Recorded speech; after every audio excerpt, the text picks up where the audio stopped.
페트라슈 신명기 12번째 배달 왔습니다. 월. 오늘은 신명기 29장부터 31장까지입니다.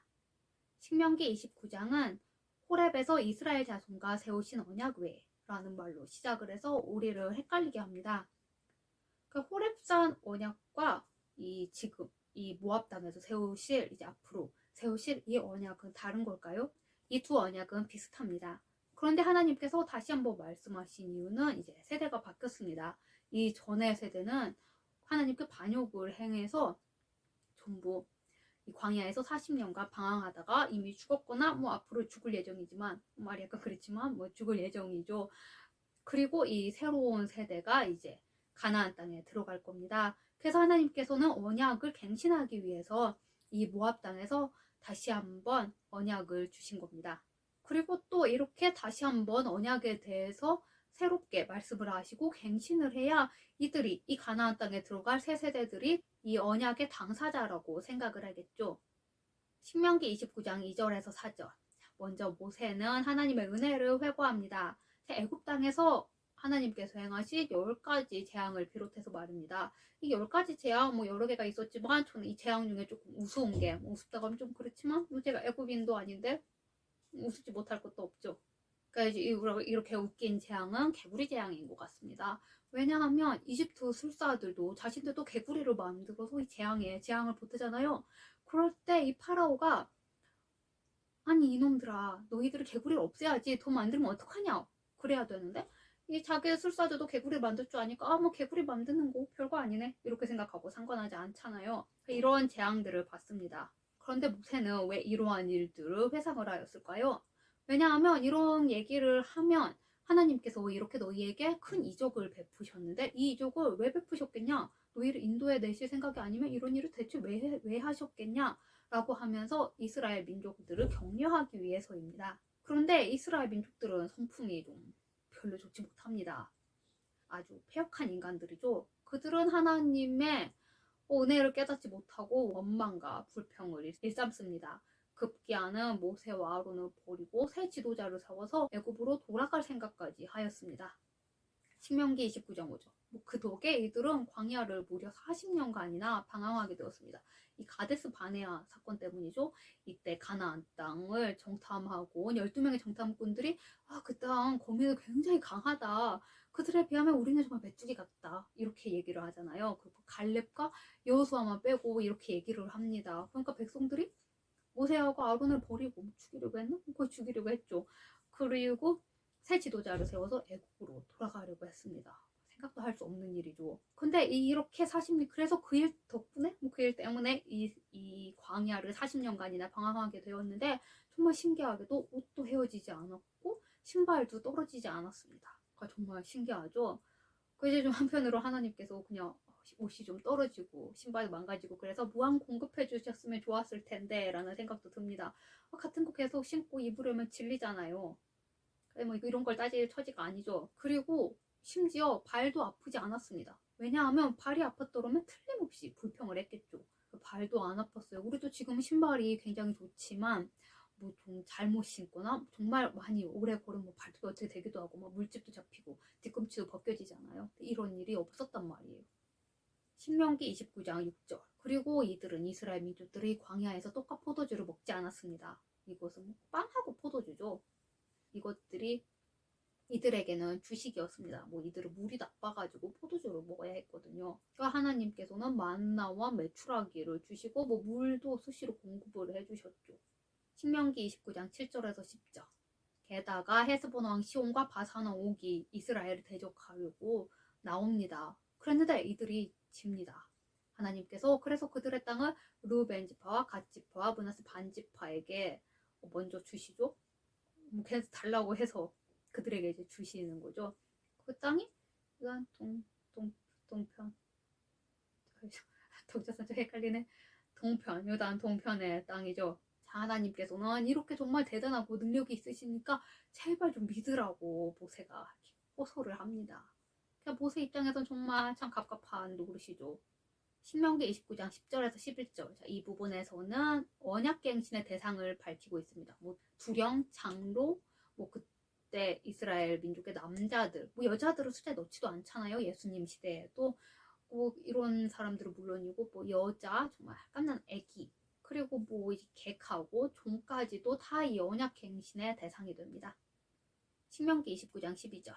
내게 하시는 맹세. 이 맹세란 약속보다 한층 더 깊은 개념입니다. 뭐 그때 이제 고대 근동에서는 맹세를 할 때 고기 있죠. 뭐 새, 뭐 하여튼 고기를 이렇게 둘로 딱 쪼갰어요. 이게 무슨 의미냐 하면 이 계약을 어기면 너를 이 고기처럼 둘로 쪼개버리겠다. 뭐 이런 의미를 담고 있습니다. 신명기 29장 13절. 이 언약, 하나님께서 하시는 이 언약은 이스라엘의 족장들, 그러니까 아브라함과 이삭과 야곱에게 근거를 두고 있습니다. 그들에게 하나님께서 약속을 하셨죠. 너로 반드시 큰 민족을 이루게 하리라. 신명기 29장 14절 15절. 그리고 이 언약의 대상은 지금 이 말을 듣고 있는 너희뿐만 아니라 후손들, 그리고 더 나아가서는 지금 성경을 읽고 이 말씀을 듣는 우리까지 포함되는 것입니다. 하나님의 언약은 시공을 초월하는 것입니다. 신명기 29장 16절에서 18절. 여기서는 계약을 새롭게 갱신하는 이유를 밝히고 있습니다. 물론 이들이 새로운 세대들이기도 하지만 이들은 애굽에서 그리고 이 광야를 거쳐오면서 정말 많은 우상들을 보았습니다. 근데 하나님께서 형상을 만들지 말라고 하셨죠. 하지만 사람은 이렇게 보이는 곳에 쉽게 미혹이 됩니다. 그래서 뭐 카톨릭도 그렇고 불교도 그렇고 보이는 형상을 굉장히 중요시하죠. 카톨릭에 보면 성당에 보면 지붕에, 거기 지붕인가? 지붕에 보면 뭐 사람 하나 서 있잖아요. 뭐 하얀색. 베드로인가? 마리아는 아니죠. 마리아는 땅 위에 있으니까. 베드로가 이들의 일대 교황이거든요. 뭐 베드로 선생님 아시는지 모르시는지 모르겠지만 어쨌든 이런 걸 세워놓고 있잖아요. 그래서 전 그거 볼 때마다 땅에 떨어지지 않을까 약간 걱정이 됩니다. 근데 거기에 맞아서 뭐 어떻게 됐다는 사람은 아직까지 못 본 것 같아요. 사람은 이렇게 보이는 것에 약합니다. 그리고 이 미혹된 자들, 이 우상들의 미혹된 자들이 자기만 미혹돼도 뭐 그나마 뭐 이것도 안 될 일이지만 그나마 괜찮은데 마치 독초와 쑥처럼, 쑥의 뿌리처럼 막 번진다고 합니다. 쑥이 굉장히 막 번지는 특성이 있잖아요. 무덤에 쑥 생기면 큰일 난다고 하죠. 그래서 영국의 어느 공원에서, 영국이 맞나? 어디서 그냥 들은 얘기인데 사실인지 아닌지는 잘 모르겠어요. 영국의 어느 공원에 막 쑥이 막 너무 번지니까 도대체 대책이 없는 거예요. 너무 약을 쳐서 뭐 죽여도 잘 안 되고 뭐 약을 쳐가지고 잔디까지 죽여버려도 안 되니까. 그런데 어떤 사람이, 한국 사람들은 이것을 먹는다. 한국 사람들을 이곳에 불러서 좀 캐게 하자. 이렇게 해서 뭐 쑥을 없앴다. 뭐 이런 얘기가 있습니다. 신명기 29장 19절. 앞으로 내가, 그러니까 모세가 무시무시한 저주의 말을 할 건데 이런 말을 듣고도 평안하다, 나랑 상관이 없다 하는 자들은 경을 칠 거라고 얘기합니다. 신명기 29장 20절에서 23절. 그 저주가 무엇인지 이곳에서 밝히고 있습니다. 제가 앞에서 모세가 저주의 말을 할 거라고 했지만 이 저주를 내리시는 분은 하나님이십니다. 그 저주란 전염병을 비롯한 온갖 재앙들이 닥칠 것이고 결국에는 소돔과 고모라 같이 멸망하리라는 것입니다. 그런데 하나님께서 이 일을 작은 뭐 전염병에서 나라가 망하는 것까지 이렇게 점진적으로 점점 큰 것으로 나가고 계십니다. 그것은 왜냐하면 하나님께서 저주를 내리시는 목적이 우리를 망하게 하기 위한 것이 아니라 하나님께서 저주를 작은 것부터 시작했을 때 우리가 회개하고 돌이키기만 하면 하나님께서 다시 우리를 회복시키신다는 겁니다. 신명기 29장 24절. 타국인도 이렇게 이스라엘의 멸망함을 보고 놀라고 비웃을 겁니다. 신명기 29장 25절에서 26절. 모세는 이 모든 일들이 다 하나님을 버리고 우상 숭배를 한 결과라는 것을 다시 한번 강조합니다. 신명기 30장 1절에서 5절. 비록 이스라엘 민족이 패역하게 굴어서 그 나라에서 쫓겨났을지라도 마음과 성품을 다하여 돌이키고 회개하면 하나님께서 용서해 주시고 번성케 하시되 그 조상들보다 더욱더 번성케 하신다는 겁니다. 신명기 30장 6절. 그리고 마음에 할례를 베푸십니다. 할례는 하나님과 이스라엘 민족 간의 언약의 증표죠. 그런 것처럼 마음의 할례는 새 언약하에 새 백성으로 삼으시겠다는 은총의 선포입니다. 신명기 30장 7절. 그리고 이스라엘을 핍박하던 민족에게 도리어 그 저주가 임할 겁니다. 신명기 30장 11절에서 18절. 모세는 백성들에게 이 명령, 이게 어려운 거 아니니까 엄살 좀 부리지 말라고 합니다. 그리고 너희 앞에 생명과 복과 사망과 화가 있으니 뭘 택해야 하는지 알지? 라고 합니다. 우리 법도 그 종문만 보면 굉장히 어려운데 뭐 사실 잘 보면 상식에 근거를 하고 있습니다. 신명기 30장 19절에서 20절. 이 말씀의 증인은 천지입니다. 그리고 하나님을 사랑하라고 합니다. 사실 하나님을 사랑하면 순종은 저절로 되는 것입니다. 신명기 31장. 드디어 여호수아가 공식 후계자가 됩니다. 모세는 120세입니다. 애굽의 왕자로 40년, 미디안 목자로 40년, 그리고 이스라엘 민족의 위대한 지도자로 40년을 살았습니다. 어떻게 사람의 인생이 3분의 1씩 딱딱 떨어지네요. 모세는 정말 파란만장한 삶을 살았죠. 정말 이렇게 꼭대기에서 아래까지. 모세는 백성들 때문에 내가 요단강을 건너지 못하고 원통해하며 애통해하며 화를 냅니다. 사실은 그렇지 않죠. 모세는 그런 사람이 아니죠.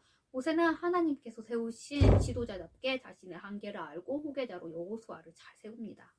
그리고 이스라엘의 진정한 지도자는 하나님이심을 확신시킵니다. 신명기 31장 3절에서 6절. 하나님께서 앞서 행하심으로 아모리 왕 시온과 바산왕 옥을 멸하신 일을 다시 이야기를 합니다. 이 말을 들은 백성들의 가슴은 벅차오릅니다. 그들은 가나안 땅에 빨리 들어가서 그곳 거민들을 무찌르고 그 땅을 차지하고 싶습니다. 그리고 모세는 그들에게 강하고 담대하라고 합니다. 알렉산더의 명성을 들은 적들이 알렉산더와 제대로 싸워보지도 않고 항복을 했습니다. 그런 것처럼 이들도 하나님이 함께 하심으로 이 가나안 땅을 정복할 수 있는 겁니다. 신명기 31장 7절 8절. 모세는 여호수아를 온 회중 앞에 세웁니다. 가나안 정탐꾼으로 목숨 걸고 가나안 정복을 주장했고 또한 많은 전쟁에 성공했었던 여호수아. 사람들은 모세의 후계자가 여호수아가 되리라는 것을 마음속으로 인정하고 있었을 겁니다. 근데 한편으로는 모세가 죽지 않으리라고 생각했을 수도 있을 것 같아요. 왜냐하면 모세가 하나님께서 세우신 지도자이고 120살이고 굉장히 할아버지인데도 정정했어요. 아주 기력이 새하지도 않고. 그러니까 설마 죽겠어? 이런 생각을 했을 것 같아요. 그런데 이제 모세는 죽습니다. 사람이잖아요. 그리고 하나님께서 하신 말씀이 있었고 그래서 이제 모세는 공식적으로 여호수아를 백성들 앞에서 후계자로 선포를 합니다. 그리고 그에게 하나님께서 함께 하시니 모든 일을 행할 수 있다고 용기를 북돋아 줍니다. 신명기 31장 9절. 모세는 율법을 써서 레위 자손 제사장들과 이스라엘의 모든 장로들에게 줍니다. 신명기 31장 10절에서 13절. 그리고는 매 7년 끝에 곧 면제년의 초막절에 이 율법을 낭독하여 온 이스라엘 백성에게 듣게 하라고 합니다. 면제년은 7년에 한 번 돌아오는 안식년을 뜻합니다. 이날에는 경작을 하지 않고 가난한 자를 돌아보고 또 종을 해방을 시키는 날입니다. 초막절은 종교력 7월 15일부터 7일간 지키는 날입니다. 이때에는 광야 생활에서 하나님이 지켜주심에 감사하고 또한 풍성한 수확을 거두게 하신 하나님께 감사드리는 날입니다. 이때는 또 성경책도 없었고 인터넷도 없었으니까 오직 듣는 것만이 율법을 알 수 있는 방법이었습니다. 그리고 아무래도 현장에서 내가 귀로 직접 듣는 것과 내가 인터넷으로 보고 듣는 거랑은 다르죠. 제가 스타필드에서 오디오 브랜드인가 그 골드몬트 오디오를 이제 들어봤어요. 스탠딩 코미디언이 뭔지 그런 사람이 한 명 나와가지고 이렇게 만담 같은 거 하고 기타 치고 간단하게 연주하고 오케스트라도 연주하고 이런 거였거든요. 진짜 옆에서 듣는 것 같아. 소리도 엄청 생생하고 그때 이제 자기들 팔려고 했으니까 TV도 엄청 좋은 걸로 앞에 해놨더라고요. 그런데도 직접 듣는 거하고는 다르죠. 내가 앞에 시야가 가리고 제가 지금 키가 작거든요. 제 앞에 시야가 가리고 있고 옆에 사람이 기침하고 이래도 내가 실제로 현장에서 듣는 것만 못한 거예요. 근데 하물며 예배는 어떻겠습니까? 우리 특히 코로나 때 집에서 예배 드리는 경우도 많았죠. 유튜브 같은 거 보고 그런 거랑 직접 가서 듣는 거랑은 은혜가 완전히 다릅니다. 이 사람이 하는 공연, 오케스트라 공연, 이런 스탠딩 코미디언이 하는 말 이런 것도 현장에서 듣는 것과 내 집에서 듣는 게 다른데 하물며 하나님 말씀이겠습니까? 어쨌든 이스라엘은 신앙심을 고취하고 온전한 축복을 받기 위하여 이 땅에 사는 동안 율법을 낭독하여야 했습니다. 신명기 31장 14절 15절. 하나님께서는 모세에게 여호수아를 불러서 함께 회막으로 나오라고 하시고 구름 기둥 가운데 나타나십니다. 신명기 31장 16절. 그리고는 모세에게 너 죽을 거라 라고 말씀하십니다. 말이 약간 심하시죠? 근데 여기에서 쓰신 표현이 내 조상과 함께 누우려니와 라고 말씀하십니다. 이것은 굉장히 영광스러운 표현이에요. 후대 왕들에게나 쓰던 그런 표현입니다. 모세는 하나님께서 주신 임무를 잘 완수하고 수행했죠. 정말 끝까지 잘했습니다. 그래서 하나님께서 이렇게 말씀을 하신 겁니다. 그리고 미래의 일에 대해서 말씀하십니다. 이렇게 백성들이 가나안에서 먹고 살만해지면 나를 버리고 우상을 섬길 거라고 말씀을 하십니다. 그래야 모세도 조금 편안하게 눈을 감을 수 있겠죠. 너는 광야에서 고생만 하다 죽었지만 내 후손들은 장 먹고 잘 살 거다. 조금 억울하지 않겠어요? 물론 모세는 이런 사람이 아닙니다. 만약에 이런 생각을 품을 것 같으면 처음부터 애굽에 있을 때부터 이 히브리인들을 괴롭힌다고 애굽인을 죽이지 않았겠죠. 아무리 사람이 욱하는 성질이 있다고 하더라도 이 모세는 그래서 왕자였잖아요. 잘하면 파라오도 될 수 있는 신분이었어요. 왜냐하면 모세의 양엄마 하셉투스가 굉장한 권력을 쥐고 있었거든요. 근데 자식이 없었어요. 그래서 이 모세를 자신의 후계자로 키웠다. 그런 썰도 있습니다. 신명기 31장 17절 18절. 그래서 하나님께서 재앙을, 그러니까 이스라엘 민족이 이렇게 우상을 숭배하고 하나님 버리고 우상을 숭배해서 하나님께서 재앙을 내리시겠지만 그들을 돌아보지 않으시겠다고 말씀하십니다. 신명기 31장 19절. 그리고 하나님께서는 이 모든 율법을 노래로 지으라고 합니다. 이집트 왕자 출신이니 작곡 정도는 할 수 있었나 봅니다. 아무튼 좀 노래는 외우기도 쉽고 자꾸 부르거나 들으면 귓가에 이렇게 맴돌기도 합니다. 그래서 이 이스라엘 민족이 내가 어떠한 죄를 지으려고 할 때, 이 가나안 땅에 우상을 섬기려고 할 때, 그날 이제 자꾸 생각이 나는 거예요. 아파트 이러면서 음치를 간신히 벗어났어요. 음치인가? 신명기 31장 21절. 이 노래가 그들이 재앙과 환란을 당할 때 증인이 될 거라고 말씀하십니다.